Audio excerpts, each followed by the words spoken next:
ఈ షీల్డ్ ఇవ్వటానికి వంటల చక్రవర్తి అయిన ఝాన్సీ మేడం గారిని వేదిక మీదకి ఆహ్వానిస్తున్నాం. నేను ఝాన్సీ మేడం, మీరు కూడా రండి. మేడం,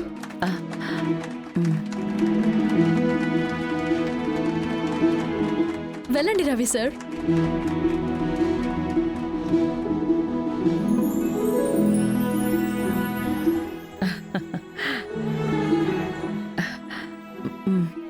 రండి రండి, అందరు రండి రండి.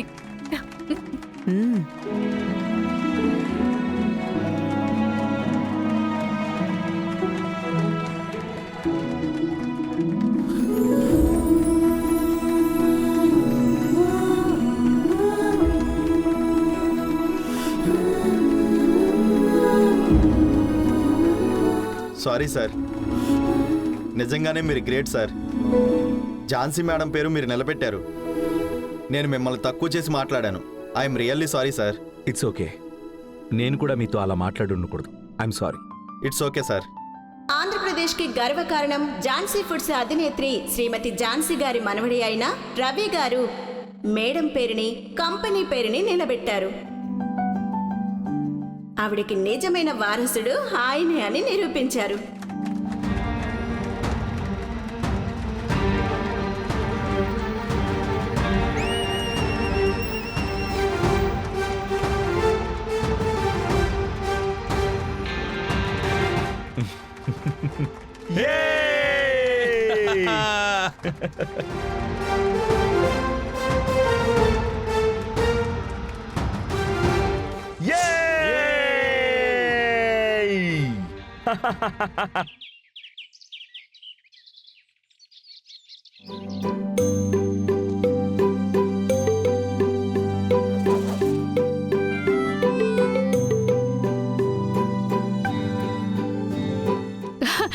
అందరూ రండి, రవి వచ్చేసాడు. అందరూ రండి. రే రవి, రా రా రా రా. కంగ్రాట్స్ రా నా బంగారం. నాకు తెలుసురా నువ్వు గెలుస్తావని. టీవీ అంతా నీ పేరే మారుమ్రోగుతోంది. చూసారత్తయ్య, వీణ్ణి తిట్టారు కదా, వీడు ఎంత పెద్ద విజయాన్ని సాధించుకుని వచ్చాడో చూసారా. ఇప్పుడైనా వీడికి ఎంత టాలెంట్ ఉందో తెలుసుకోండి మీరు. కంగ్రాట్స్ అల్లుడు, టీవీలో మొత్తానికి అదరగొట్టేశావు. అన్నయ్య సూపర్ అన్నయ్య, ఇలా ఇవ్వు. వావ్, కంగ్రాచులేషన్స్ బావా. సోషల్ మీడియా మొత్తం ఇప్పుడు నువ్వే ట్రెండింగ్ తెలుసా. అదర కొట్టేసారు పొండి. ఇది నా గెలుపు కాదు. మీరందరూ నన్ను పొగడాల్సిన అవసరమే లేదు. ఏం మాట్లాడుతున్నావురా? నువ్వే కదరా చేశావు. లేదమ్మా, ఇది బంగారి గెలుపమ్మా.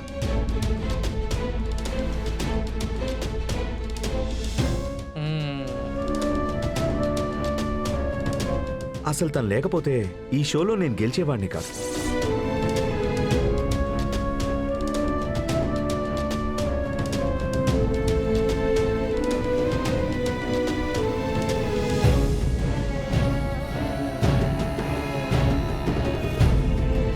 బంగారి, ఉండు.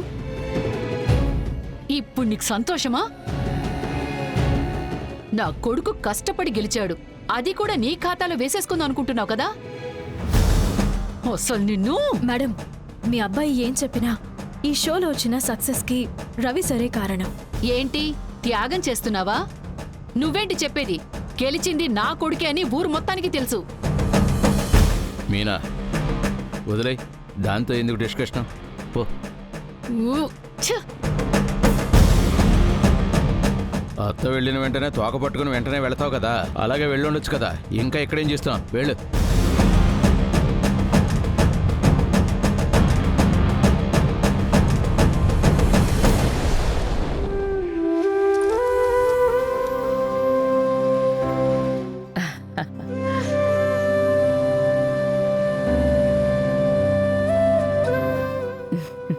జైరామ్, ఈరోజు నీ కొడుకు ఏం చేశాడో తెలుసా? ఒక పెద్ద కుకింగ్ షోకి వెళ్ళి వండి అద్దరగొట్టేశాడు. నిజంగా నేనే అసలు నమ్మలేకపోతున్నాను. నీ కొడుకు మీద కొంచెం కూడా నమ్మకం లేకుండా ఉన్నాను. నన్నే నమ్మడం లేదా? ఇప్పుడు చూడు నేను ఏం చేస్తాను అన్నట్టు సవాల్ విసిరితే నిలబడి నిరూపించాడు. అచ్చం నేను చేసినట్టే చేశాడు. అసలు నువ్వు అక్కడ ఉండాల్సింది. నాకు ఎంత సంతోషంగా ఉందో తెలుసా? త్వరగానే నీకు నయం అవ్వాలి. నీ కొడుకునే స్వయంగా వండి నీకు తినిపించమని చెప్తాను. నీకు నయం అయిన తర్వాత ఖచ్చితంగా రవి నీ దగ్గరకొచ్చి మాట్లాడతాడు. ఈ కుటుంబంలో మెల్లమెల్లగా అందరిలోనూ మార్పు వస్తోంది.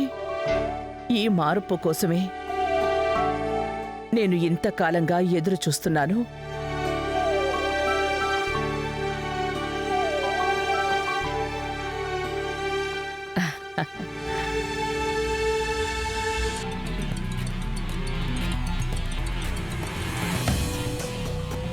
చెప్పండి అన్నా. ఇదిగో దొరా, ఊరికి ఎప్పుడు వస్తున్నారు? రావాలన్నా. ఏంటి దొరా, నువ్వు ఊరికి వస్తేనే కదా ఈ భూమి ఆస్తి నీ పేరు మీద రాయించడానికి. ఇలా లేట్ చేస్తే ఎలా చెప్పు? అదీ కాక ఇంకొక ముఖ్యమైన విషయం, సబ్ రిజిస్ట్రార్ ఉన్నారే, ఆయన చాలా స్ట్రిక్ట్. ఝాన్సీ అమ్మే నేరుగా ఊరికి వచ్చి సంతకం పెడితేనే భూమి పత్రాలు నీ పేరు మీదకి మార్చాలి అంటున్నారు. దానికి తగ్గట్టు పనులు కొంచెం త్వరగా అయ్యేట్లు చూడండి. సరే అన్నా, నేను చూసుకుంటాను.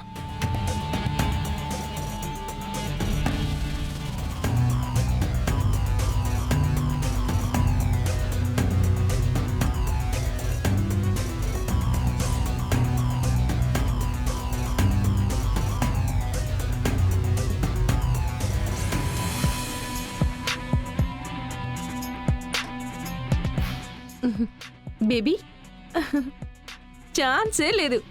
ప్రపంచం మొత్తం అంతా ఇప్పుడు నీ పేరే. అదరగొట్టేశావు బేబీ. కానీ నాకు మాత్రం ఒక విషయం ఇంకా అర్థం కానేలేదు.